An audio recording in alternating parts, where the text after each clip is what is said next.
I want to talk about this book because this is a great book, and one of the things that really infuriates me is that anti-Americanism, even within our own country, exists to a high level. We had Deepak Chopra on last night, and he's blaming America. Not what he was doing. Yes, excuse me. The exact quote was he blamed America. It's broader than that. Well, you mind, Mr. Colmes? Yes. He was blaming America for the attacks at Mumbai, and I challenged him on it.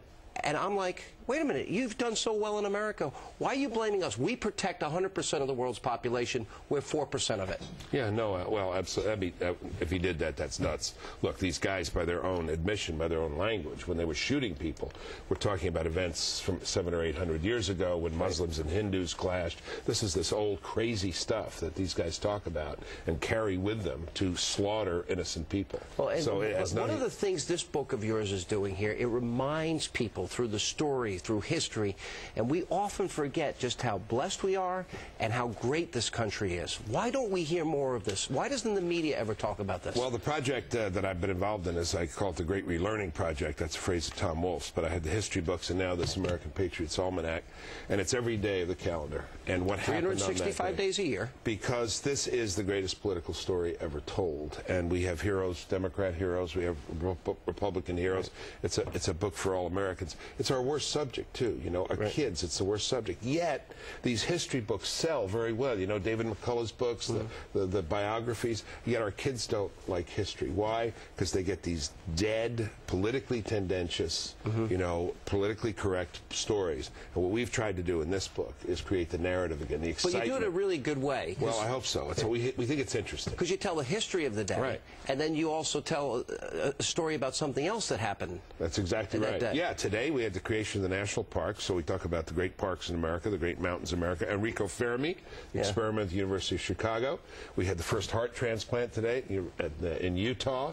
John Brown was hanged on this day. I mean, it's a great way to pick up history. You could literally take, my kids, my little boy's 10, my little girl's 7, you literally take every day and go through the story and they learn about American history.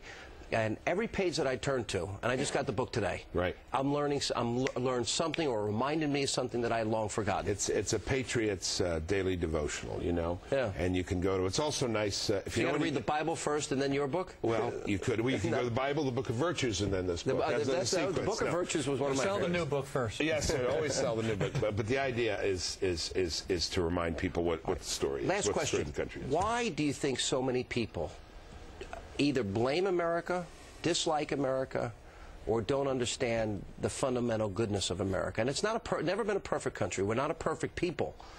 But we have been a force for greatness and goodness, and we don't seem to get the credit for it. Why? There's envy. There is resentment. But, you know, I remember a kid asked me, a high school senior asked me in San Diego the same question. And I said, every country has gates. It's what I call the Gates test. And one way to test a country is to do the Gates test.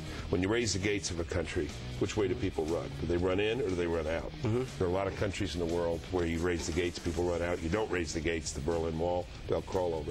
America, you raise the gates, they run in. You don't raise the gates, people run in. That's the test, not whether people want to give some abstract argument. Where do you want to be? Where do you want to raise your children? This is still the last best hope of